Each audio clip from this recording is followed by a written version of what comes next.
Hey everyone, this is DayTraderRockStar, and this is the 10 for 1000 watch list for the week of January 30th. I'm going to start off with a little review of the S&P, and again, not really seeing much develop other than what has been a slow grind up here. And the signals are a little overbought. Of course they are. They've been that way for a while, but that doesn't tell us anything really on the timing-wise.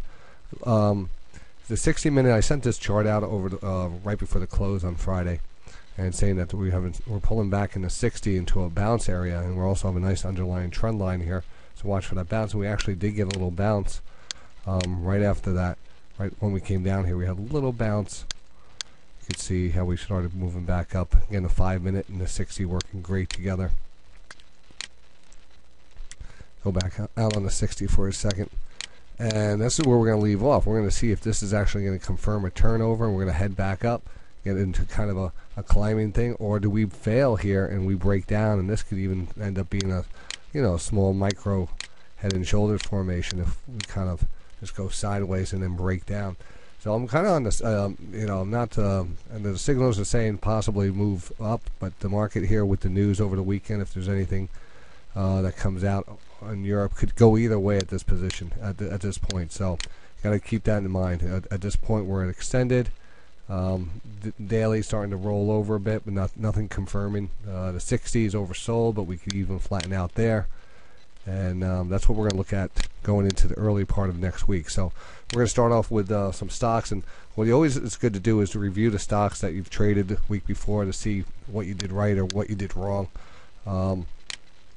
See what they look like versus the signals they were given then, because I always send out the video every Saturday, and then it's good to go back and look at those same stocks, just to see how they look from the last video to this video. Anyway, so we're going to do that just on the recent trades this week. We took quite a few trades this week, and most of them were based off of the HPS methodology. I would say a lot of them were just had a good patience and excellent patience. A couple of setups I chased, and a couple of them were like a little more longer position, like the Sony, trying to wait for a base breakout. But other than that, let's take a look at the setups from on the 23rd when we started this week. So Dominion was an early one, symbol D. Let me get this up. And you can actually see that Dominion, when we were looking at it, was on the 19th. Let's take a look here on the 60-minute chart. Here we go. It was just about, on the 19th. We just got kind of a coiled stochastic set up here on the 19th. Got a little bit oversold. I think it was right in this level, and we're looking for a breakout. And we did get that breakout. Didn't hold it. We held it to the 23rd, and we got that pop up the next day. And we actually, we just sold into strength. And the good thing we did, because you can see I was really paying attention on the 60-minute sell points too. Just using the 60-minute stochastic as a timing. As we get into an overbought level, not going to worry about too much. We're going to sell into strength. And looking back at the stock, it really worked out because the market rolled right back over. So Dominion actually, could be in play again, but not on this week's watch list. Just even though it looks set up, I'm not including that. RSG,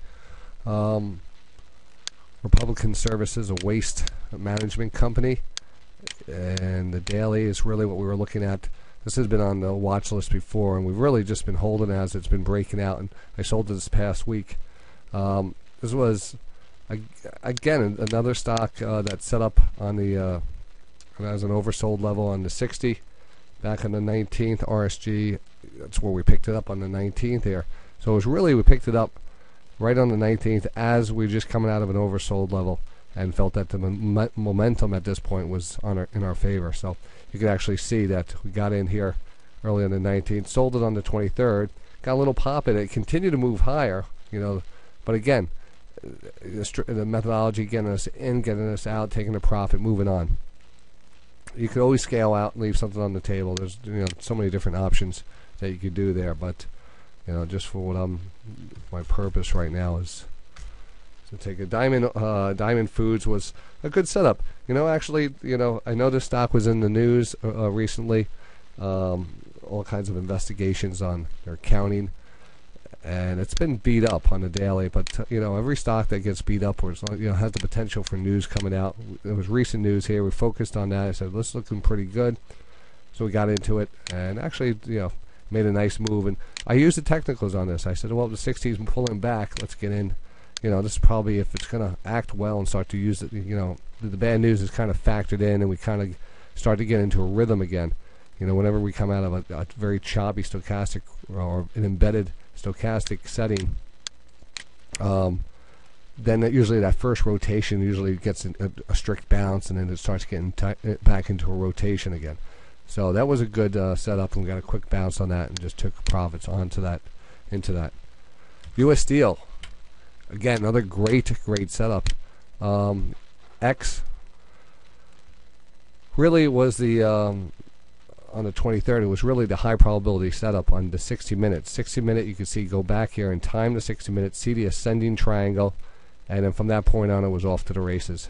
Took profits around that 29.35 area here. It did go higher, and that's the beauty of it. That's the beauty of it. This is the worst problem we have to deal with, is taking profits. And again, just felt that we were a little overbought short term, and you could actually see it did pop higher, but then did come down lower than where we got out for a second, and chop it up. And this will give us multiple trades now going forward as these start to work out.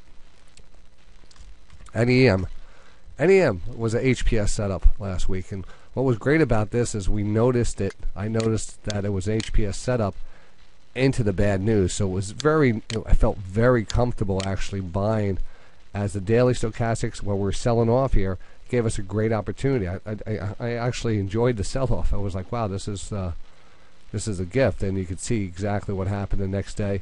It took off, took profits into that, and that was a pure HPS setup going into the 23rd, 24th here. The 60 daily was set up, and the move from it is just perfect. So that is that was one of the best ones this past week. CHK, of course, CHK we're focusing on these days because it's in a beautiful wedge pattern, and actually it looks great going into next week, and you'll see it mentioned again on the watch list. But definitely like the, there was a higher probability setup here off the lower trend line. The pop, continued to run on the 60.